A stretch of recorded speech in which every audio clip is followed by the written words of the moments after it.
Hello friends, कैसे हैं आप सब। आई होप आप सब बहुत अच्छे होंगे। आज की वीडियो में आप सबका स्वागत है। फ्रेंड्स, इस वीडियो में हम इकोनॉमिक्स के टॉपिक्स को कंटिन्यू कर रहे हैं।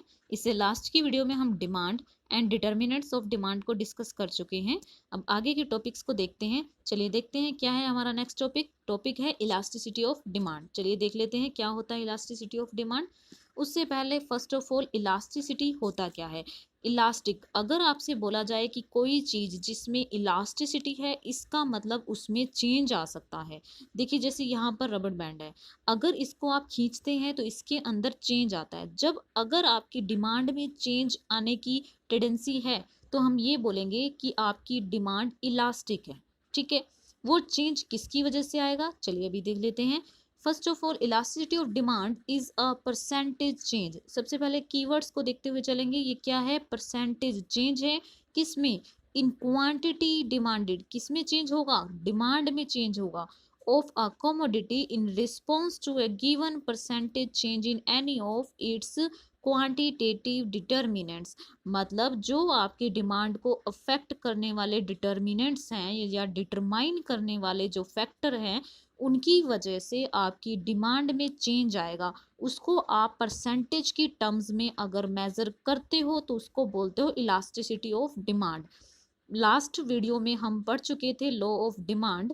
वहां हमने देखा था कि हमारी डिमांड में चेंज आता है, बट वो ये बता रहा था कि वो चेंज का डायरेक्शन क्या होगा। मीन्स अगर प्राइस में चेंज आएगा तो डिमांड में किस डायरेक्शन में चेंज आएगा। मीन्स प्राइस बढ़ेगी तो डिमांड कम हो जाएगी, प्राइस कम होंगे तो डिमांड बढ़ जाएगी। वहां पर ओनली वो डायरेक्शन बताता है। बट इलास्टिसिटी ऑफ डिमांड यहाँ पर एक क्वांटिटेटिव मेजर है, जो क्वांटिटी में मेजर करके बताता है कि चेंज आएगा वो कितना आएगा। ठीक है, ये क्वांटिटी की बात करेगा, but law of demand only direction की बात करता है। ठीक है, तो हम इसको देख लेते हैं।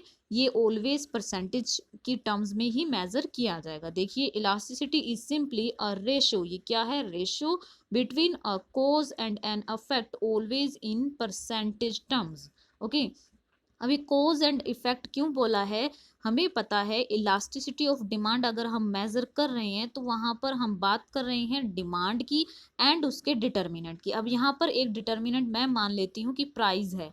इनकम भी हो सकती है, रिलेटेड गुड्स भी हो सकती हैं, बट हम मान लेते हैं प्राइस है। ठीक है, तो अब इलास्टिसिटी ऑफ डिमांड में हम क्या देख रहे हैं कि वो रेशियो है। रेशियो किसके बीच में है, कोज एंड इफेक्ट के बीच में।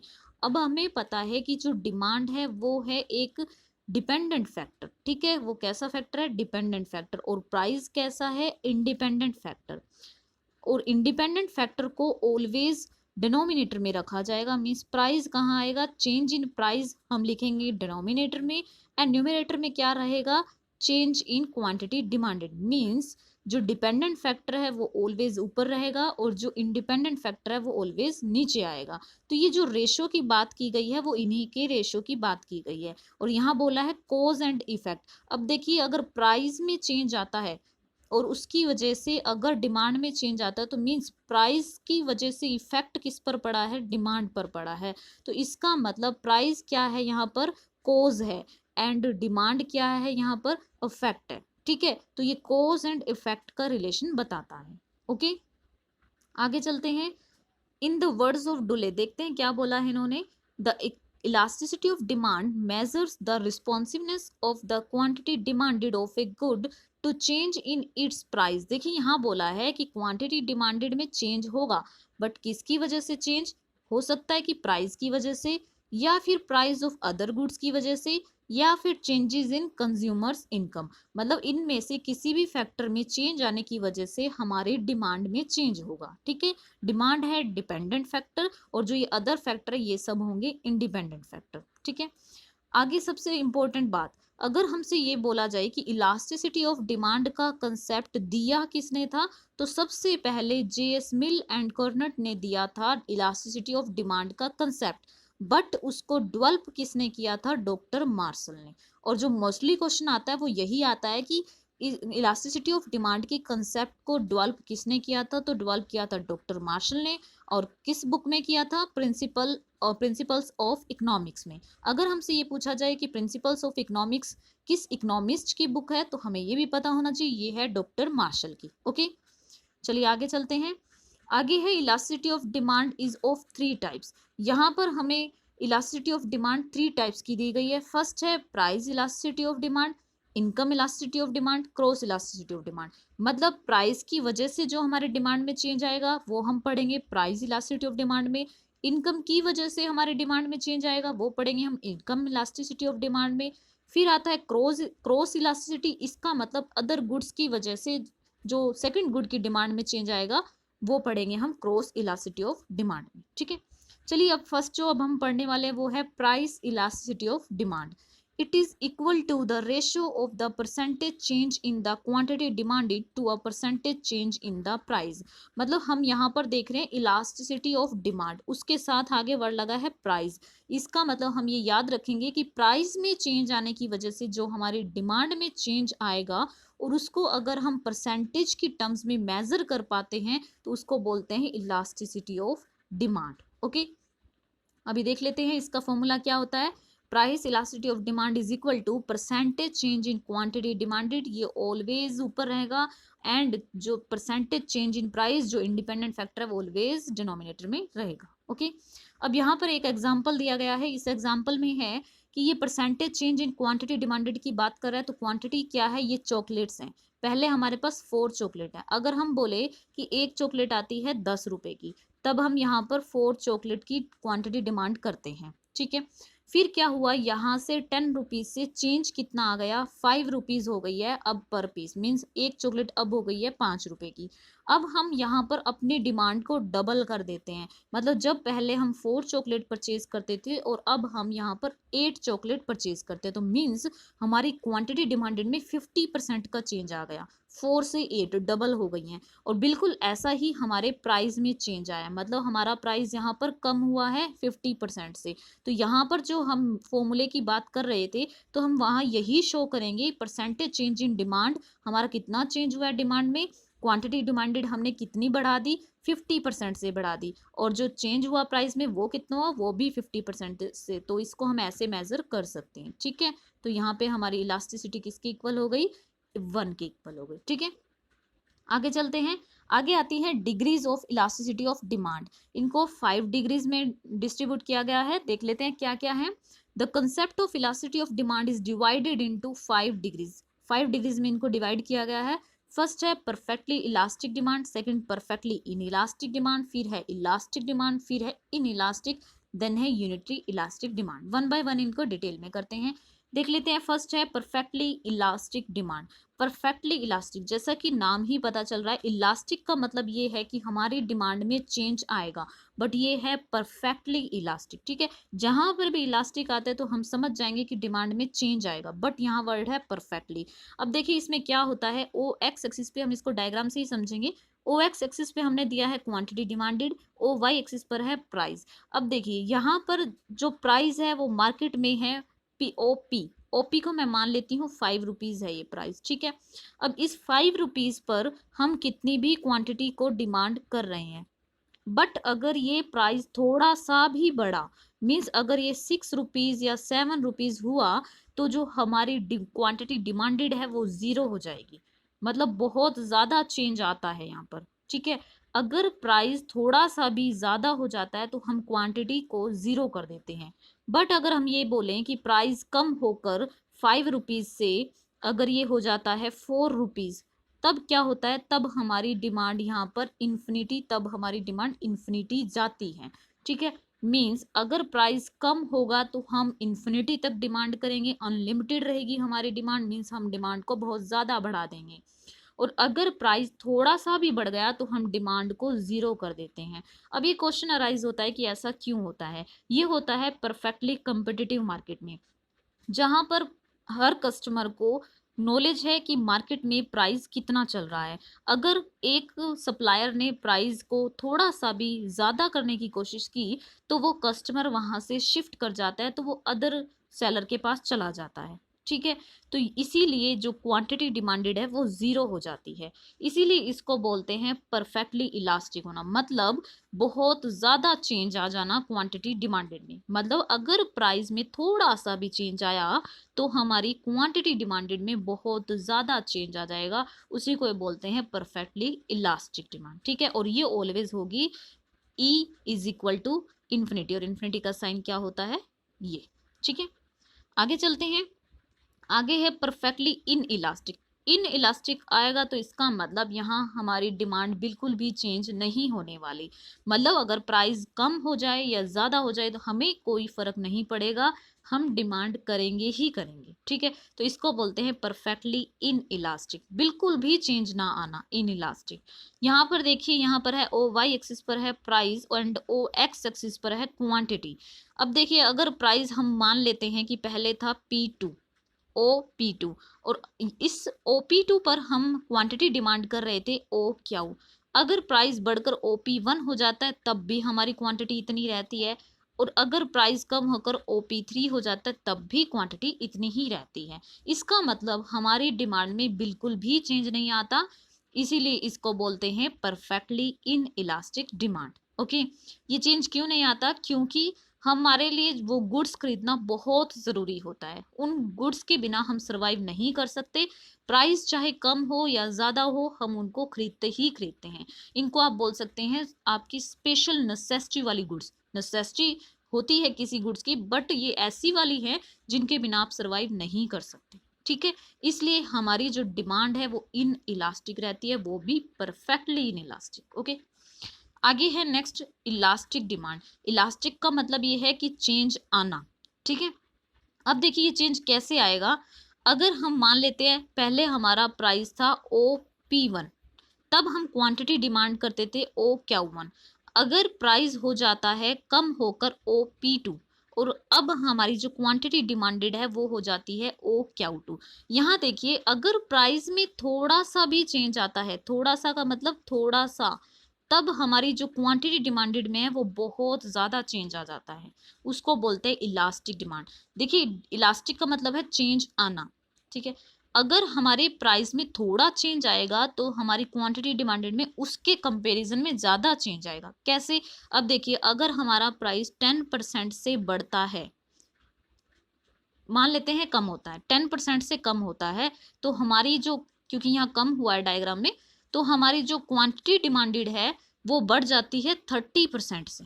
ठीक है, इसको देखिए फॉर्मूले में हम पुट करके पता कर सकते हैं कि ये ग्रेटर देन 1 कैसे होती है। देखिए कैसे होती है, अभी हमें पता है हमें चेंज इन क्वांटिटी डिमांडेड कहाँ लगाना है, ऊपर, फिर नीचे आता है चेंज इन प्राइस। ठीक है, अभी देखिए कैसे, अगर मैं ये बोल रही हूँ कि प्राइस में चेंज आता है 10% और क्वांटिटी में चेंज आ जाता है 30% का, अगर हम यहाँ से इसको कैलकुलेट करें तो कितनी आती है, यहाँ पर इलास्टिसिटी इज इक्वल टू 3, जो क्या है, ग्रेटर देन 1। ओके, तो इसका मतलब यहाँ प्राइस में जितना चेंज आएगा उसके कंपेरिजन में हमारी क्वांटिटी डिमांडेड में ज़्यादा चेंज आता है। ठीक है, ये शॉपिंग गुड्स के लिए हो सकता है। ओके, आगे देख लेते हैं। एंड वन मोर थिंग, इसको हम रिलेटिवली इलास्टिक डिमांड भी बोल सकते हैं। कई बार अगर हमें रिलेटिवली इलास्टिक डिमांड लिखा हुआ मिलता है तो हम कंफ्यूज हो सकते हैं। अब आगे से हम कंफ्यूज नहीं होंगे क्योंकि ये बात कर रहा होगा इलास्टिक डिमांड की। ओके, आगे है in elastic demand. In elastic demand का मतलब है बहुत कम चेंज आना। चेंज तो आता है लेकिन बहुत कम चेंज आता है। कैसे, अब देखिए, अगर हम यहाँ बात करते हैं, हमारा प्राइस था पहले OP1, ठीक है, और उस टाइम पे हमारी क्वांटिटी थी OQ1। अगर प्राइस बढ़ा ज़्यादा तो हमने जो हमारी क्वांटिटी डिमांड थी उसको बहुत कम ही घटाया। ठीक है, मतलब ये, अगर हमारे प्राइस में ज़्यादा चेंज आता है तो क्वांटिटी में उसके कंपैरिजन में बहुत कम चेंज आता है। इसके लिए हम नेसेसिटी गुड्स बोल सकते हैं जिसमें बहुत कम चेंज आएगा। ठीक है, हमने पीछे पढ़ा परफेक्टली इनइलास्टिक, जिसमें बिल्कुल भी चेंज नहीं आता। यहाँ चेंज आता है लेकिन बहुत कम चेंज आता है।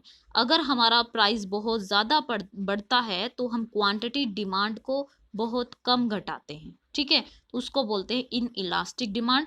ये इसको हम बोल सकते हैं रिलेटिवली इन इलास्टिक डिमांड, मतलब हमारी जो डिमांड है उसमें बहुत कम चेंज होगा, इसलिए यहाँ वर्ड बोला है इन इलास्टिक। ठीक है, आगे आया है यूनिटरी इलास्टिक डिमांड, इसका अदर नेम है रेक्टेंगुलर हाइपरबोला। ठीक है, इसमें क्या होता है, जितना चेंज हमारे प्राइस में आता है उतना ही हमारी क्वांटिटी में आता है। ठीक है, देखिए जितना हमारे प्राइस में चेंज होगा बिल्कुल उतना ही हमारी क्वांटिटी में चेंज होता है, इसीलिए ऑलवेज इज इक्वल टू 1 होती है, इसीलिए इसको बोलते हैं unitary elastic demand. And rectangular hyperbola क्यों बोलते हैं, क्योंकि जो ये डायग्राम आप देख रहे हैं इसमें जितने भी ये रेक्टेंगुलर ये जो शेप है, जितने भी रेक्टेंगल बन रहे हैं उन सब का एरिया इक्वल होता है। ठीक है, याद रखेंगे कि जितने भी रेक्टेंगल यहाँ पर बनते हैं उनका जो एरिया हम कैसे फाइंड आउट करते हैं, लेंथ इनटू ब्रेथ, तो वो जो आता है इसका एरिया इन सब का इक्वल होता है, इसीलिए इसको बोलते हैं रेक्टेंगुलर हाइपरबोला।